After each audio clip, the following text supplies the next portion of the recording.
ಇವತ್ತು ಆಳಂದ ಸಕ್ಕರೆ ಕಾರ್ಖಾನೆಯ ಆಡಳಿತ ಮಂಡಳಿ ಚುನಾವಣೆ ಮತದಾನ ಪ್ರಾರಂಭ ಆಗಿತ್ತು.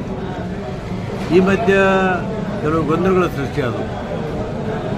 ಈ ಸೃಷ್ಟಿಯಾದಾಗ BJPಯವರು ಒಳಗೆ ನುಗ್ಗಿ ಮತದಾರ ಪಟ್ಟಿಯನ್ನು ಹರಿದು ಬ್ಯಾಲೆಟ್ ಬಾಕ್ಸ್ಗಳನ್ನು ಕಿತ್ತುಕೊಂಡು ಚುನಾವಣಾಧಿಕಾರಿಗಳ ಮೇಲೆ ಹಲ್ಲೆ ಮಾಡಿದ್ದಾರೆ.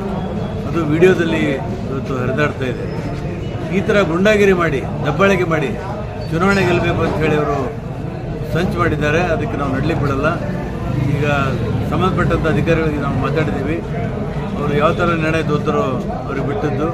ಆದರೆ ಚುನಾವಣೆ ಮಾತ್ರ ಇದು ಸುಸೂಚಿತವಾಗಿ ನಡೆದಿಲ್ಲ.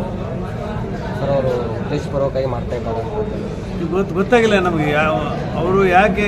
ಈಗ ಚುನಾವಣೆಯಲ್ಲಿ ಲೋಪದೋಷಗಳಾಗಿದ್ದರೆ ಅವರು ಕಂಪ್ಲೇಂಟ್ ಕೊಡೋಕ್ಕೆ ಕಾನೂನುಬದ್ಧವಾಗಿ ಅವ್ರಿಗೆ ಅಧಿಕಾರ ಇದೆ. ಆದರೆ ಹೋಗಿ ಬಡದಾಟ ಮಾಡಿ ಬ್ಯಾಲೆಟ್ ಪೇಪರ್ ಹರಿಯೋದು, ಹೋಟೆಲ್ ಹರಿಯೋದು, ಅದು ನಮಗೂ ಅಧಿಕಾರ ಇಲ್ಲ, ಅವ್ರಿಗೂ ಇಲ್ಲ. ಈ ಗುಂಡಾಗಿರಿ ಮಾಡಿದ್ದಾರೆ.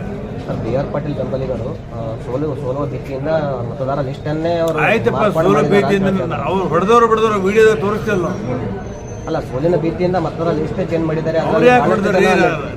ಡಿಲೀಟ್ ಮಾಡಿದ್ದಾರೆ. ರಿಟರ್ನಿಂಗ್ ಆಫೀಸರ್ ಅವರಿಗೆ ಹೊಡೆದ್ರು. ಇಲ್ಲ, ಅವರೇ ಕೇಳ್ತಾರೋ ಪ್ರಶ್ನೆ, ಡಿಲೀಟ್ ಯಾಕೆ ಮಾಡಿದ್ದೀರಾ ಮತದಾರ? ಡಿಲೀಟ್ ಮಾಡಿದ್ರೆ ಚುನಾವಣಾಧಿಕಾರಿ ತಪ್ಪು ಮಾಡಿರ್ಬೇಕು. ಸತ್ಯಾಂಶ ಹೊರಬರಲಿ, ತನಿಖೆ ಆಗಲಿ. ಒಂದು ವೇಳೆ ಚುನಾವಣೆ ಅಧಿಕಾರಿ ತಪ್ಪು ಮಾಡಿದ್ರೆ ಯಾವ ರೀತಿ ಕ್ರಮ ಕೈಗೊಳ್ತೀರಿ ಸರ್? ನಾನು ಸರ್ಕಾರ ಅಲ್ಲ, ಅದಕ್ಕೊಂದು ಇಲಾಖೆ ಇದೆ, ಚುನಾವಣೆ ಆಯೋಗ ಇದೆ.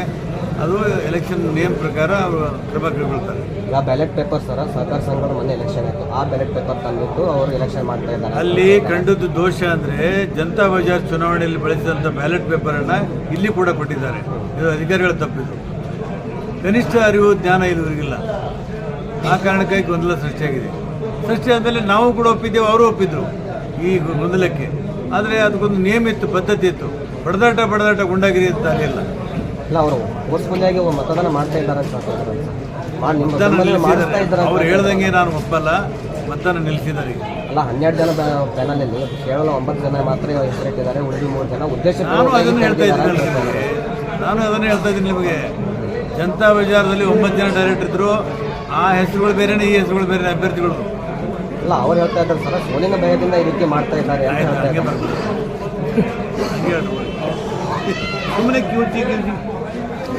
ಅಲ್ಲ, ಅವ್ರು ಹೇಳ್ತಾ ಇದ್ದಾರೆ, ಆರೋಪ ಮಾಡ್ತಾ ಇದ್ದಾರೆ. ಹೆಸರು ಹೇಳಿದ್ರಪ್ಪ ನಿಮಗೆ.